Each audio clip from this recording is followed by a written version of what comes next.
प्रचोदयात्। ॐ भूर्भुवः स्वः तस्य वितुर्वरेण्यं भर्गो देवस्य धीमहि धियो यो नः प्रचोदयात्। বন্ধুরা, আজকে আপনারা জানতে পারবেন গায়ত্রী মন্ত্রের প্রকৃত অর্থ কী। বহু কাল থেকে মহিলাদের গায়ত্রী মন্ত্র থেকে আলাদা করে রাখা হয়েছে এবং ওং শব্দ থেকেও আলাদা করে রাখা হয়েছে। এখনও অনেক মহিলা নিজেরাই কিন্তু এই শব্দগুলি উচ্চারণ করতে চান না।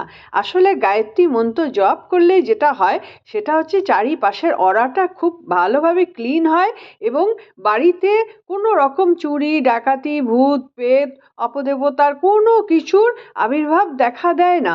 গায়ত্রী মন্ত্রের ফ্রিকোয়েন্সি এতটাই হাই যে বাড়িতে গায়ত্রী মন্ত্র জপ করা হয় সেই বাড়ি সবসময় ক্লিন থাকে, আর যিনি করেন তার চারিদিকের অরা তো ক্লিন থাকবেই এবং সে এনার্জেটিক হয় এবং পাওয়ারফুল হয়। এই কারণে মহিলারা যাতে এগুলো না পায় তার জন্যই কিন্তু আলাদা করে রাখা হয়েছিল, তাদের বোঝানো হয়েছিল গায়ত্রী মন্ত্র মহিলাদের করতে নেই, ওং শব্দ করতে নেই। গায়ত্রী মন্ত্রের মানেটা আপনারা আগে জানুন, তারপরে আপনারা নিজেরাই বিচার করবেন আপনারা কী করবেন। সোনালি আজকে আপনাদের গায়ত্রী মন্ত্রের মানেটি বুঝিয়ে দেবে। মন্ত্রটা আগে পাঠ করি। মন্ত্রটা হচ্ছে ওং ভূর্ভুবঃ স্বঃ তস্যঃ বিতুর্বরেণ্যং ভর্গো দেবস্য ধীমহি ধিয়ো यो নঃ প্রচোদয়াৎ। ওং শব্দের অর্থ হচ্ছে পরমাত্মা, ভূ শব্দের অর্থ হচ্ছে প্রাণস্বরূপ, ভুবা শব্দের অর্থ হচ্ছে দুঃখ নাশক, স্বঃ হচ্ছে সুখ স্বরূপ, তৎ হচ্ছে সেই, সবিতুর কথার অর্থ হচ্ছে তেজস্বী, বরেণ্যম হচ্ছে শ্রেষ্ঠ, ভর্গ হচ্ছে পাপনাশক, দেবস্য মানে দেব স্বরূপ, ধীমহি মানে যে ধারণ করে, ধ্যেয় মানে বুদ্ধি, ইয়ো মানে যে, নঃ মানে আমাদের, প্রচোদয়াৎ মানে প্রেরিত করা। এই হচ্ছে গায়ত্রী মন্ত্রের সম্পূর্ণ অর্থ। মানে পরমাত্মা যে প্রাণ স্বরূপ, তিনি দুঃখ নাশক, তিনি সুখদায়ক, তিনি তেজস্বী, তিনি শ্রেষ্ঠ পাপ নাশক, তিনি দেব স্বরূপ, তিনি বুদ্ধি ধারণ করেন এবং যা আমাদেরকে প্রেরণ করেন। এই হচ্ছে গায়ত্রী মন্ত্রের মূল অর্থ। তো আমরা এটাকে যদি ছন্দে বাঁধি তাহলে এটা ছন্দে বেঁধেও আমরা এটাকে পাঠ করতে পারি, বা আমরা এটাকে সাধারণভাবে গদ্যের মতো করেও পাঠ করতে পারি। তো আমি প্রথম দুরকমভাবেই বলে দিচ্ছি। প্রথমেই আমি বলেছিলাম, আরেকবার বলে দিই, যেটা গদ্য স্বরূপ। ওং ভূর্ভুবঃ স্বঃ তস্য বিতুর্বরেণ্যং ভর্গো দেবস্য ধীমহি ধিয়ো यो নঃ প্রচোদয়াৎ। আর যদি আমরা এটাকে ছন্দে বেঁধে করতে চাই তাহলে আমরা এটাকে গানের মতো করেও পাঠ করতে পারি।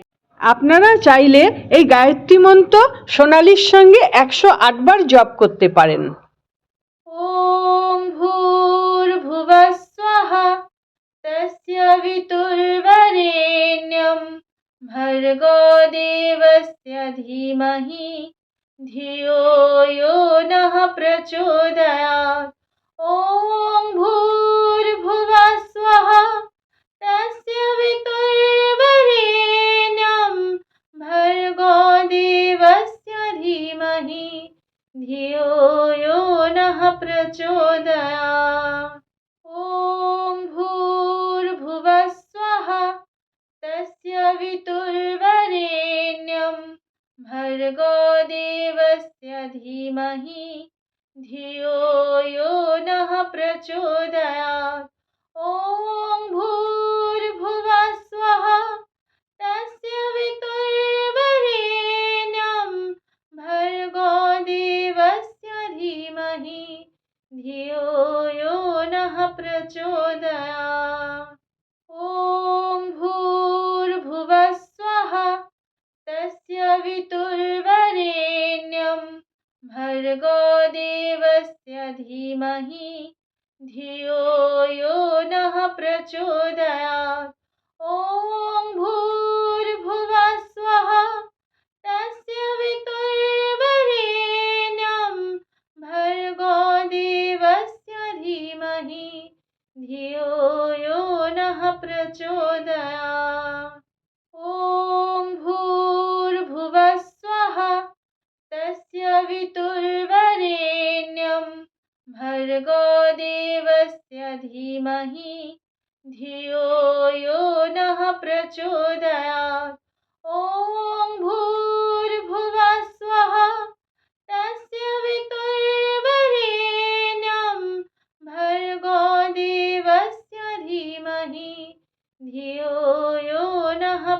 प्रचोदयात्। ॐ भूर्भुवः स्वः तस्य वितुर्वरेण्यं भर्गो देवस्य धीमहि धियो यो नः प्रचोदयात्। ॐ भूर्भुवः स्वः तस्य वितुर्वरेण्यं भर्गो देवस्य धीमहि धियो यो नः प्रचोदयात्। ॐ भूर्भुवः स्वः तस्य वितुर्वरेण्यं भर्गो देवस्य धीमहि धियो यो नः प्रचोदयात्। ॐ भूर्भुवः स्वः तस्य वितुर्वरेण्यं भर्गो देवस्य धीमहि धियो यो नः प्रचोदयात्। ॐ भूर्भुवः स्वः तस्य वितुर्वरेण्यं भर्गो देवस्य धीमहि धियो यो नः प्रचोदयात्। ॐ भूर्भुवः स्वः तस्य वितुर्वरेण्यं भर्गो देवस्य धीमहि धियो यो नः प्रचोदयात्। ॐ भूर्भुवः स्वः तस्य वितुर्वरेण्यं भर्गो देवस्य धीमहि धियो यो नः प्रचोदयात्। ॐ भूर्भुवः स्वः तस्य वितुर्वरेण्यं भर्गो देवस्य धीमहि धियो यो नः प्रचोदयात्। ॐ भूर्भुवः स्वः तस्य वितुर्वरेण्यं भर्गो देवस्य धीमहि धियो यो नः प्रचोदयात्। ॐ भूर्भुवः स्वः तस्य वितुर्वरेण्यं भर्गो देवस्य धीमहि धियो यो नः प्रचोदयात्। ॐ भूर्भुवः स्वः तस्य वितुर्वरेण्यं भर्गो देवस्य धीमहि धियो यो नः प्रचोदयात्।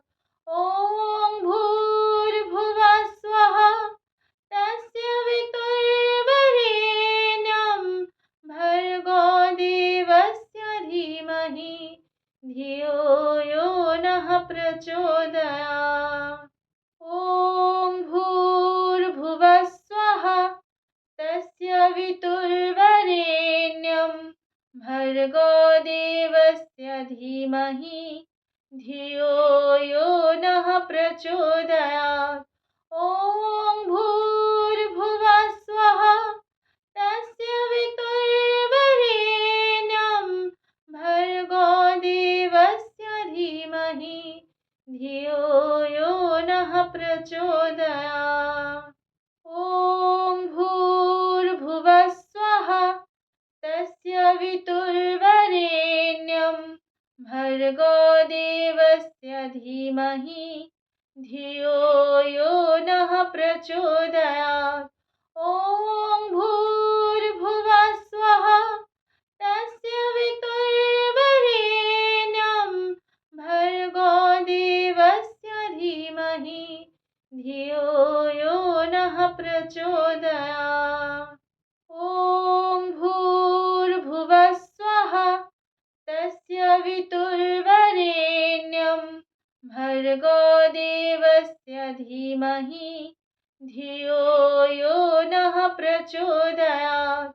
ॐ भूर्भुवः स्वः तस्य वितुर्वरेण्यं भर्गो देवस्य धीमहि धियो यो नः प्रचोदयात्। ॐ भूर्भुवः स्वः तस्य वितुर्वरेण्यं भर्गो देवस्य धीमहि धियो यो नः प्रचोदयात्। ॐ भूर्भुवः स्वः तस्य वितुर्वरेण्यं भर्गो देवस्य धीमहि धियो यो नः प्रचोदयात्। ॐ भूर्भुवः स्वः तस्य वितुर्वरेण्यं भर्गो देवस्य धीमहि धियो यो नः प्रचोदयात्। ॐ भूर्भुवः स्वः तस्य वितुर्वरेण्यं भर्गो देवस्य धीमहि धियो यो नः प्रचोदयात्। ॐ भूर्भुवः स्वः तस्य वितुर्वरेण्यं भर्गो देवस्य धीमहि धियो यो नः प्रचोदयात्। ॐ भूर्भुवः स्वः तस्य वितुर्वरेण्यं भर्गो देवस्य धीमहि धियो यो नः प्रचोदयात्।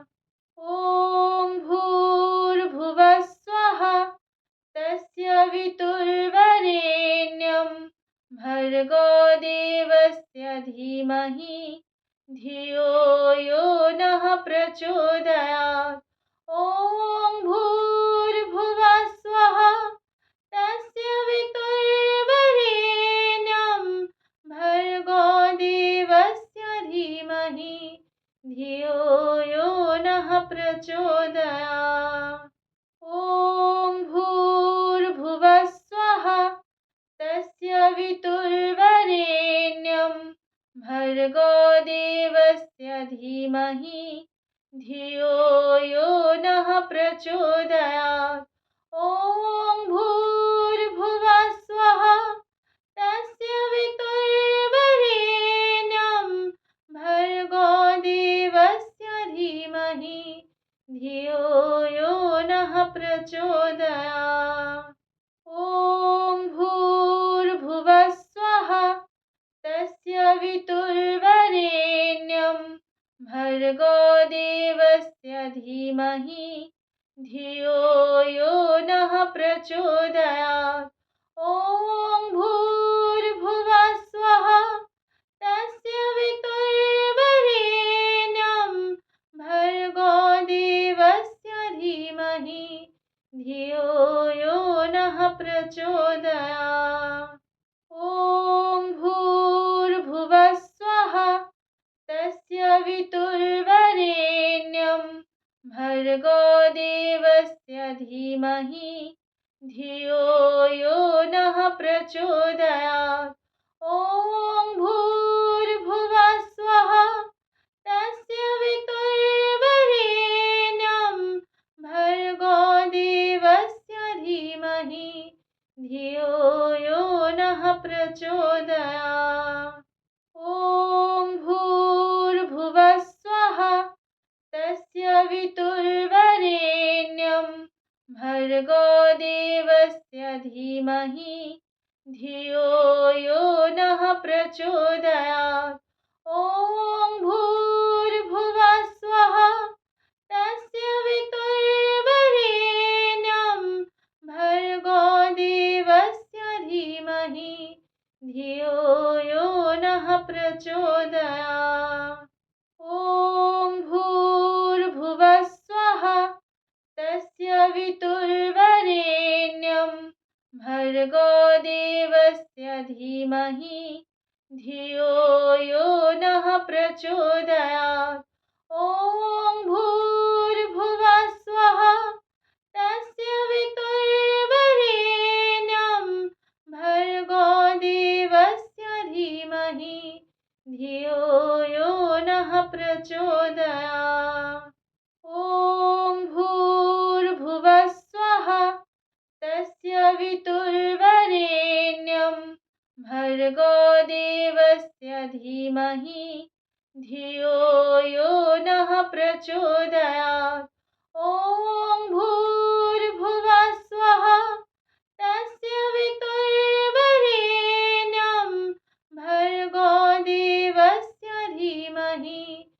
धियो यो नः प्रचोदयात्।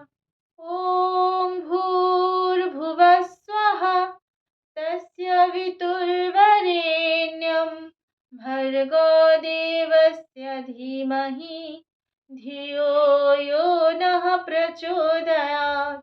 ॐ भूर्भुवः स्वः तस्य वितुर्वरेण्यं भर्गो देवस्य धीमहि धियो यो नः प्रचोदयात्। ॐ भूर्भुवः स्वः तस्य वितुर्वरेण्यं भर्गो देवस्य धीमहि धियो यो नः प्रचोदयात्। ॐ भूर्भुवः स्वः तस्य वितुर्वरेण्यं भर्गो देवस्य धीमहि धियो यो नः प्रचोदयात्। ॐ भूर्भुवः स्वः तस्य वितुर्वरेण्यं भर्गो देवस्य धीमहि धियो यो नः प्रचोदयात्। ॐ भूर्भुवः स्वः तस्य वितुर्वरेण्यं भर्गो देवस्य धीमहि धियो यो नः प्रचोदयात्। ॐ भूर्भुवः स्वः तस्य वितुर्वरेण्यं भर्गो देवस्य धीमहि धियो यो नः प्रचोदयात्। ॐ भूर्भुवः स्वः तस्य वितुर्वरेण्यं भर्गो देवस्य धीमहि धियो यो नः प्रचोदयात्। ॐ भूर्भुवः स्वः तस्य वितुर्वरेण्यं भर्गो देवस्य धीमहि धियो यो नः प्रचोदयात्। ॐ भूर्भुवः स्वः तस्य वितुर्वरेण्यं भर्गो देवस्य धीमहि धियो यो नः प्रचोदयात्। ॐ भूर्भुवः स्वः तस्य वितुर्वरेण्यं भर्गो देवस्य धीमहि धियो यो नः प्रचोदयात्। ॐ भूर्भुवः स्वः तस्य वितुर्वरेण्यं भर्गो देवस्य धीमहि धियो यो नः प्रचोदयात्। ॐ भूर्भुवः स्वः तस्य वितुर्वरेण्यं भर्गो देवस्य धीमहि धियो यो नः प्रचोदयात्। ॐ भूर्भुवः स्वः तस्य वितुर्वरेण्यं भर्गो देवस्य धीमहि धियो यो नः प्रचोदयात्। ॐ भूर्भुवः स्वः तस्य वितुर्वरेण्यं भर्गो देवस्य धीमहि धियो यो नः प्रचोदयात्। ॐ भूर्भुवः स्वः तस्य वितुर्वरेण्यं भर्गो देवस्य धीमहि धियो यो नः प्रचोदयात्। ॐ भूर्भुवः स्वः तस्य वितुर्वरेण्यं भर्गो देवस्य धीमहि धियो यो नः प्रचोदयात्। ॐ भूर्भुवः स्वः तस्य वितुर्वरेण्यं भर्गो देवस्य धीमहि धियो यो नः प्रचोदयात्। ॐ भूर्भुवः स्वः भर्गो देवस्य धीमहि धियो यो नः प्रचोदयात्। ॐ भूर्भुवः स्वः तस्य वितुर्वरेण्यं भर्गो देवस्य धीमहि धियो यो नः प्रचोदयात्। ॐ भूर्भुवः स्वः तस्य वितुर्वरेण्यं भर्गो देवस्य धीमहि धियो यो नः प्रचोदयात्। ॐ भूर्भुवः स्वः तस्य वितुर्वरेण्यं भर्गो देवस्य धीमहि धियो यो नः प्रचोदयात्। ॐ भूर्भुवः स्वः तस्य वितुर्वरेण्यं भर्गो देवस्य धीमहि धियो यो नः प्रचोदयात्। ॐ भूर्भुवः स्वः तस्य वितुर्वरेण्यं भर्गो देवस्य धीमहि धियो यो नः प्रचोदयात्। ॐ भूर्भुवः स्वः तस्य वितुर्वरेण्यं भर्गो देवस्य धीमहि धियो यो नः प्रचोदयात्।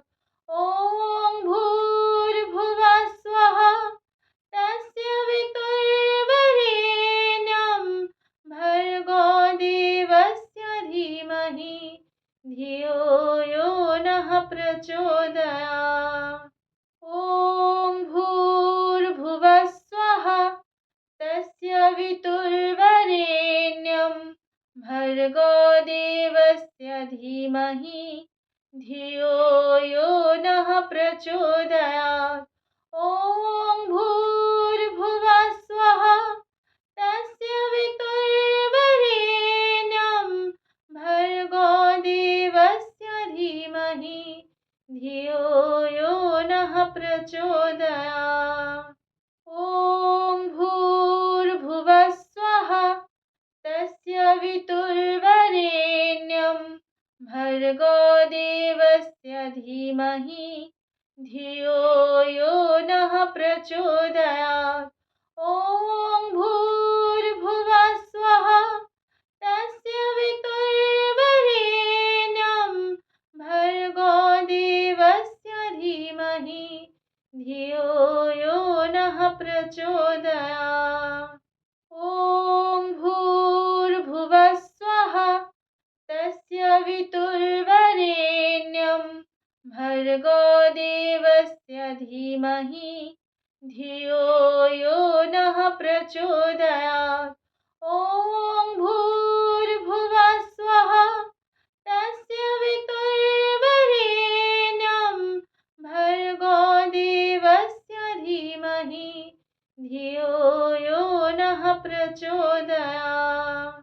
ॐ भूर्भुवः स्वः तस्य वितुर्वरेण्यं भर्गो देवस्य धीमहि धियो यो नः प्रचोदयात्। ॐ भूर्भुवः स्वः तस्य वितुर्वरेण्यं भर्गो देवस्य धीमहि धियो यो नः प्रचोदयात्। ॐ भूर्भुवः स्वः तस्य वितुर्वरेण्यं भर्गो देवस्य धीमहि धियो यो नः प्रचोदयात्। ॐ भूर्भुवः स्वः तस्य वितुर्वरेण्यं भर्गो देवस्य धीमहि धियो यो नः प्रचोदयात्। ॐ भूर्भुवः स्वः तस्य वितुर्वरेण्यं भर्गो देवस्य धीमहि धियो यो नः प्रचोदयात्।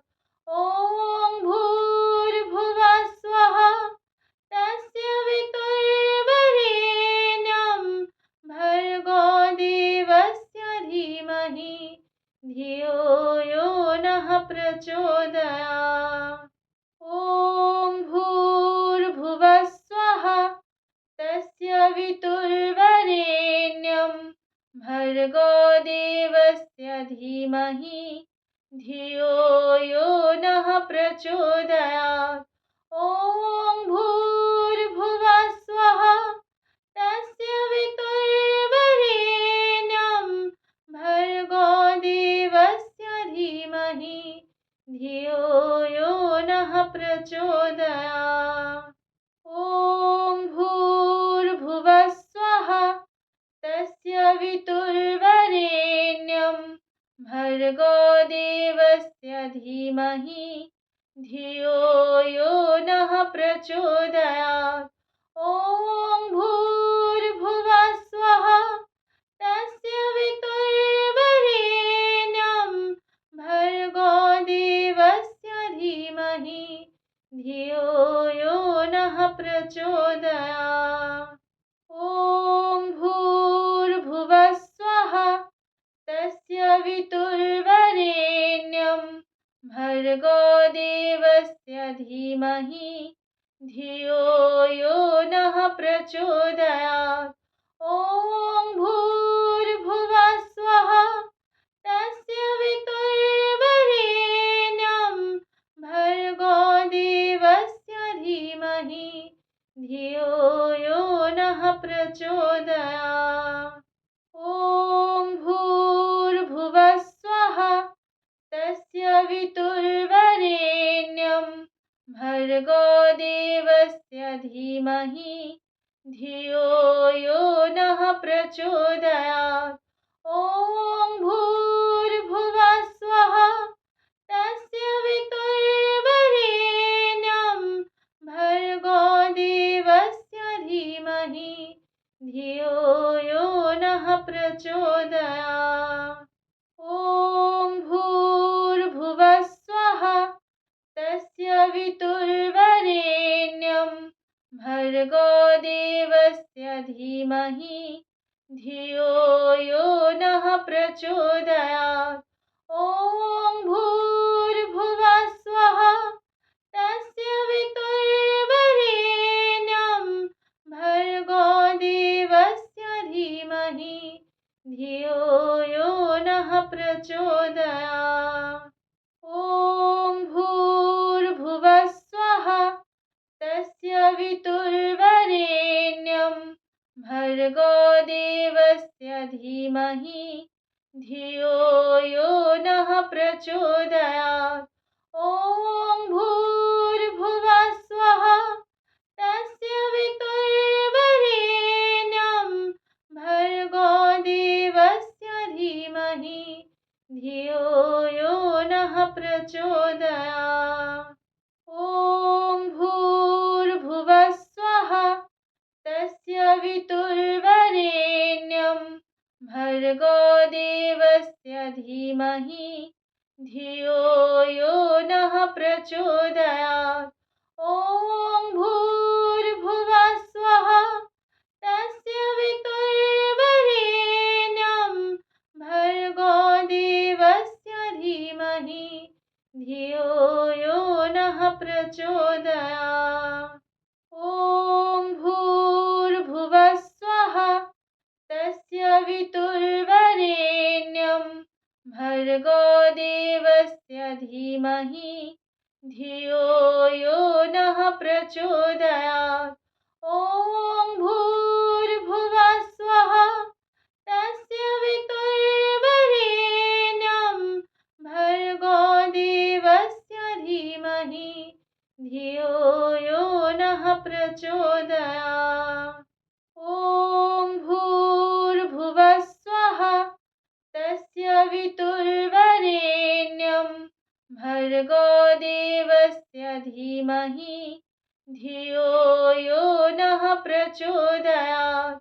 ॐ भूर्भुवः स्वः तस्य वितुर्वरेण्यं भर्गो देवस्य धीमहि धियो यो नः प्रचोदयात्। ॐ भूर्भुवः